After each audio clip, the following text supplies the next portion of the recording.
Time now for the Educated Retirement Show with your host, Jay Kaplan. Jay discusses reverse mortgages and can answer your questions at 951-922-3532. Call lines are open at 951-922-3532.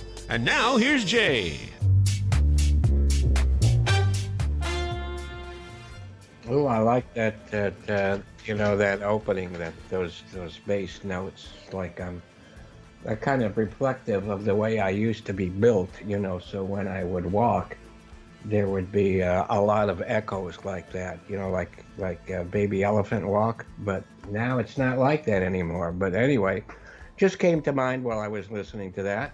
So welcome to the Educated Retirement Radio here on KMET 1490 AM. Where we contemplate retirement and how to best prepare for retirement and how to best stay successfully retired. I sound a little loud to me. Let me move that away a little bit. And we have another great guest. We have Dennis Keithley from who used to be from our area, originally from the Fresno area, and that's where he is back at right now, home of the famous Fresno Nightcrawler, which I'm sure he won't get into, but you know me, I will. So absolutely meet your retirement needs, top off your tank so you can make it all the way through. Remember, the future is now, meaning you got to decide what you're going to do in the future now. Now is the time. When the future gets here, it's usually too late. And remember, our phone number is 866-955-2233, 866-955-2233. And remember to call about anything, everything, anytime you would like to. And our website is the same name of this show, theeducatedretirement.com. And we also go by drheckham.com. So that's let me start at the beginning, www.drhecm.com, drheckham.com. And if you're an oldie like me, do you get a little sideways when people try to tell you, oh, it's all one word, put all the words together as if I've never used or you've never used a computer before? I guess it was like that when the telephone was first invented. But I'm so old, I actually remember faxes, and they came into... Remember mimeograph machines? And pagers. And what? Pagers. Oh, pagers were a real pain in the you-know-what. Have to get off the freeway or off whatever and call back.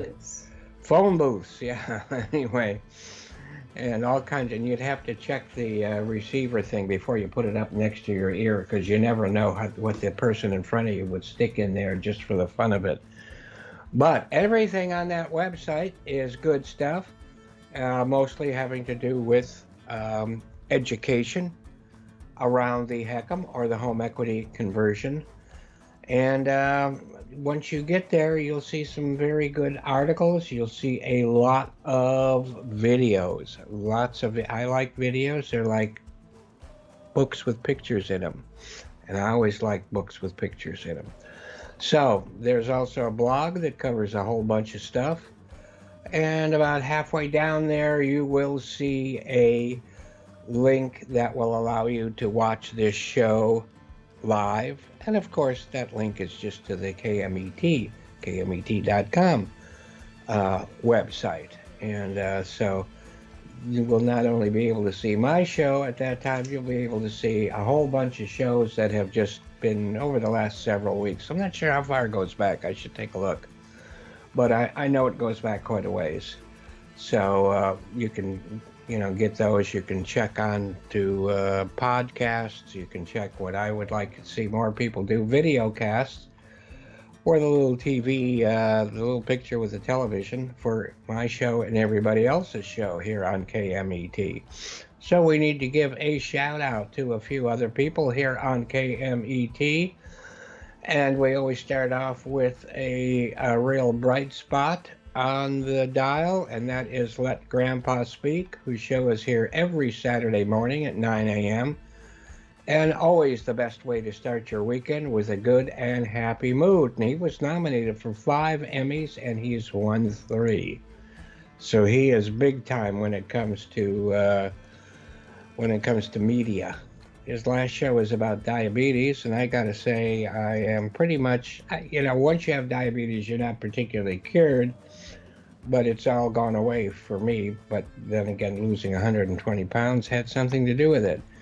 And his grandpa is also a real master at barbecue ribs, not to mention other kinds of barbecue, I would suspect, which was kind of a sideline. But don't forget the West Coast Business Review with Daryl McCants, who is a real master at eating everything. I mean, barbecue ribs and, everything else. So he's actually a repeat offender on this show from time to time, and he is on every Wednesday at 4 p.m. And he had a good show this last week about mobility, and had a surgeon on that has a lot to do with surgery, neurosurgeon having to do with mobility and that kind of thing. So look it up. And he always gives me a plug by saying that I'm a part of his advisory board, along with Bill Morris of UCI, who's also been a repeat offender on this show. And don't forget Ron Siegel's Home and Finance Show here on KMET, Monday through Friday at 6 p.m. And I'm on his show about once a month, again talking about finance for oldies. Again, knowledge is power, and my new catchphrase, which I picked up from birthday boy Shannon Hicks, whose birthday it is today. When does your home loan become an asset? He said, when does a loan become an asset? I threw the word home in there. And do I have a day job? Yes, I do. It's at a place called the Loan Source, where I do loans, and I only do reverse loans. That's the only thing I do. My NMLS number is 384565. My Department of Real Estate number is 792630. And as I repeat every time, I don't do any real estate. I just like to stay on top of all of that. So we will get into some more things later, but let's get into what today is. Today is National Arbor Day, and that marks the 150th anniversary of National Arbor Day. So let's stop and remember the importance of trees. And I am so skinny now I can hide behind most trees. Used to be that trees would run to hide behind me, but that's not the case anymore. And trees offer many benefits, from food, medicine, shade, flood control, as well as helping to provide the air we breathe, or the oxygen. How do we celebrate? We plant a tree, either on your own property or volunteer with your community to care for trees on public land in your area or your neighbor's land. It doesn't have to be public. Read a book about trees, or simply enjoy the outdoors, visit a local park, or take a nature hike. And did you know that Earth has more than 60,000 known tree species? Which means there's probably a lot of others we haven't yet even discovered. One of Brazil's native trees has fruit that actually grows directly on the trunk. And it's weird looking. Which side is up? Well, I don't know. I think this side is up. The jabuticaba tree in Brazil. Jabuticaba. Word you use every day. There's the tree. Look at that sucker. I wonder what kind of fruit that is, or if anybody actually eats it. They call it a grape tree. Grape? Grape. So maybe it's... Are those as big as they look? I'm not sure, yeah. Okay. Yeah. So before trees, Earth was home to fungi that grew 26 feet tall, just like in Journey to the Center of the Earth. And about 420 million to 370 million years ago, A 3-foot wide, 26-foot high plant was thought of as a tree until 2007, when it was determined to be a fungi, not a tree. Some trees emit chemicals that attract enemies of their own enemies. This is more appropriate. I think this is the ancient, whatever it is, Wattieza tree, about 30 feet tall, and it was found in New York and considered to be one of the first, if not the first, tree on Earth. So trees in a forest can talk and share nutrients through an underground internet built by soil fungi. Fungus for short. A large oak tree can consume about 100 gallons of water per day, and a giant sequoia can drink up to 500 gallons daily. Got it some more here. Let me take a look at the ancient bristlecone pine tree. These are in Utah. They're also in, I was going to say Middle Earth, but no, this is more like the Harry Potter tree, right? Not tree bird. But that's pretty neat looking. I guess that's still alive. I don't see any green on it, but some great trees in movies are Treebeard, like I just said, in Lord of the Rings, which was among the ancient shepherds of the forest. The Tree of Souls in Avatar is a point of spiritual significance, and the Whomping Willow, the magical tree on Hogwarts grounds, I guess we just saw a picture of that in the Harry Potter series. And what else is today, or just about today, is the 30th actually, is the Frog Day. It's National Save the Frogs Day. And the last Saturday of April is National Save the Frogs Day. Frogs don't get enough recognition. No, they don't. Did you bring that movie, The Triplets of... Oh, just for the heck of it. Yeah. Frogs don't get enough recognition. In fact, the situation is so dire that certain species of them are in just as much danger of disappearing as bees are, which is a pretty serious subject, which we don't need. I mean, a lot of other life on Earth is dependent on bees, not least of which are human beings. But it's believed that over 100 species of frogs have vanished from the world's ecosystem since the 1980s. Hundreds of species have gone since the 1980s. So if you're not a fan of mosquitoes, then this is the perfect opportunity to be a big fan of the frog. They eat tons of mosquitoes every year. Frogs control the insect population. To keep things in balance, they use lots of survival tools. Some run away, play dead, or swell up when threatened. Frogs are also a vital link in the food chain. Speaking of food chain, here's some animated people that ate frogs. The triplets of Belleville. This is really has nothing to do with really what we're talking about except frogs. This is an amazing animated film. It just drives me nuts.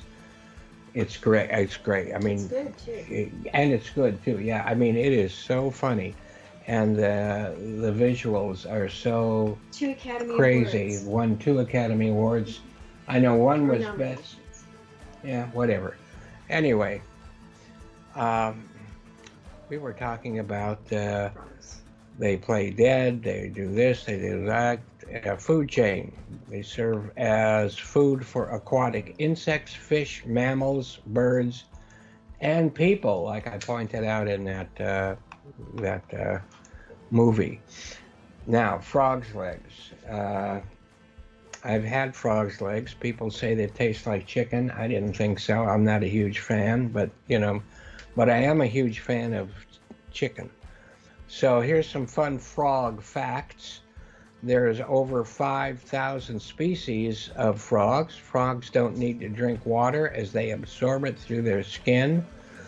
The frog's colorful skin acts as a caution to predators that these frogs may be poisonous. So we have is this poisonous? Mm-hmm. Here is a poisonous frog right there. And God, look at the colors on these. This is another poisonous frog. I didn't know there were so many. I knew there were some poisonous ones, but there's another one. And is that also poisonous? Mm-hmm. And here is, I guess the poisonous ones are the most colorful in a way. Look at that. Look at the feet. They look completely different than the rest. Wow. Okay. Frogs sleep with their eyes open. They use their eyes to eat with, too. They retract them into their heads to swallow their prey, pushing the prey down their throat with the back of their eyeballs. Cool, huh? Well, I would look good doing that. The average lifespan of a frog is between 10 and 14 years, and frogs can be found everywhere on Earth except Antarctica. But I don't know, you dig deep enough, you might find them. Some frogs can jump over 20 feet. No. Over 20 times their own body length, just like a human jumping 32 yards. Ooh. The smallest breed of frog is the Papua New Guinea frog, and it is average of 7.7 millimeters long and about the size of a housefly. Here's a picture of that with a coin on top of it. That's a Papua New Guinea coin with that. So I don't know how big that coin is, but I do know that that frog is small. So frog legs there, probably, no, probably not. The largest living frog is the Goliath frog of West Africa, which is 12.5 inches in length and weighs about 7.5 pounds. And I think I have a picture of that too. And there you go. There is a big jumping sucker right there. Now,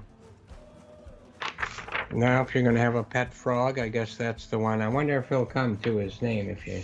Anyway. Of course, you'd want to watch the 1972 film Frogs on this day. Do we have that to watch? I don't think so. Yeah, But we have seen it.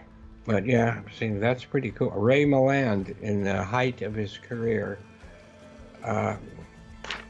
Sam Elliott? Wow. Okay. That is a great looking poster, though. You got to admit that.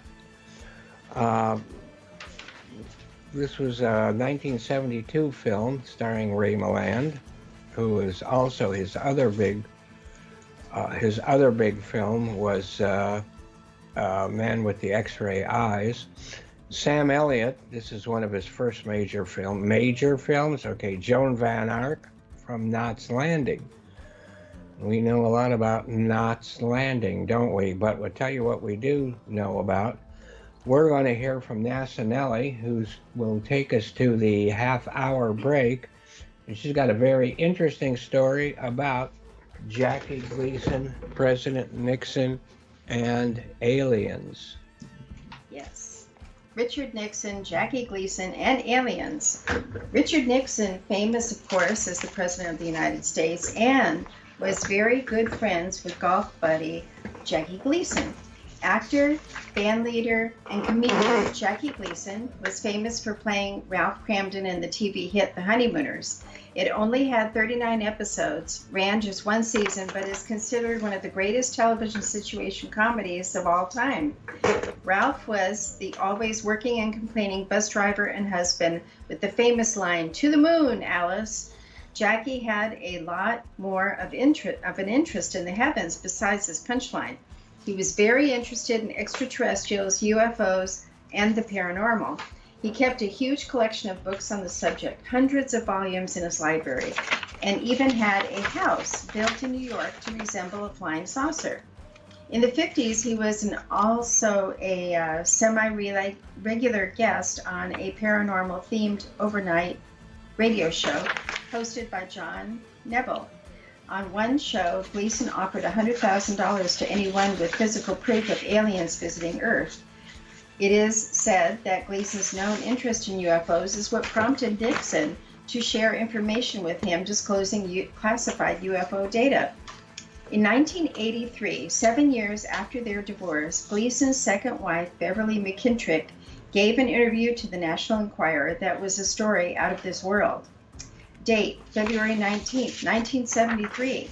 Place, Gleason's home in Key Biscayne, Florida.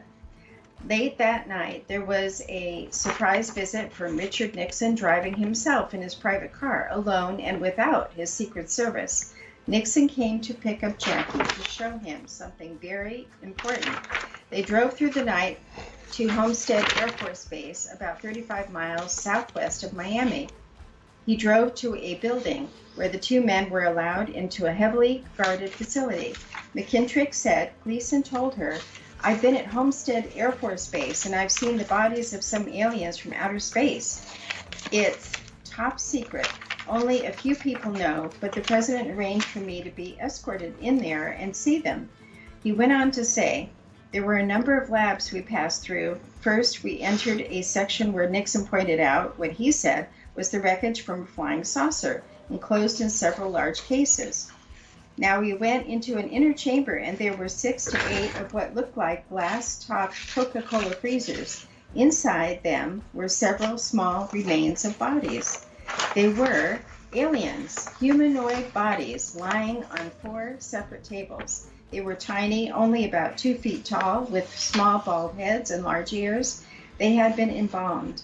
Nixon told Gleason that they were actual remains of deceased extraterrestrials and that they were found as occupants of a UFO that had crashed. Now, at that time, the couple were already planning to separate, and Beverly was in the process of writing a book. When the Enquirer's story came out in 1983, Gleason and Nixon kept silent about the allegation until 1986. At that time, Gleason invited Larry Warren to see him. Larry is an ufologist and author who was an eyewitness to the Rendlesham Forest UFO incident. He was a United States Air Force security police officer at the time, stationed at Bentwaters. The two men at Gleason's home in New York met at Gleason's home in New York, and he repeated the same alien story to Larry. Gleason died a year later. Nixon died 5 years after that. After that meeting with Larry Warren, he later said about that day, "Gleason turned to me and said, 'I'm going to tell you something amazing that will probably come out someday anyway. We've got 'em.' 'Got what?' I said. 'Aliens,' Gleason spluttered, catching his breath. Gleason told him the same story as he told Beverly, as well as mentioning that the bodies had 3 to 4 fingers on each hand, and with a few of the beings looking quite old. Within a year, Gleason was dead. This Nixon, Gleason, and alien story has remained to be a great one and has been included in numerous UFO books, lectures, and conventions over the years, as well as television specials on the subject. So who knows? Who knows? Well, that was a great looking house that he built. And of course, I showed you an album. He's got so much music out there, too. In any case, it's time for us to take a break and for NASA Nellie to be headed back to the space station. Okay, so long, NASA Nellie, and we'll see you hopefully next week, if not before or whatever. And in the meantime, we hope to see everybody else in just a couple of minutes after a short break. Thanks.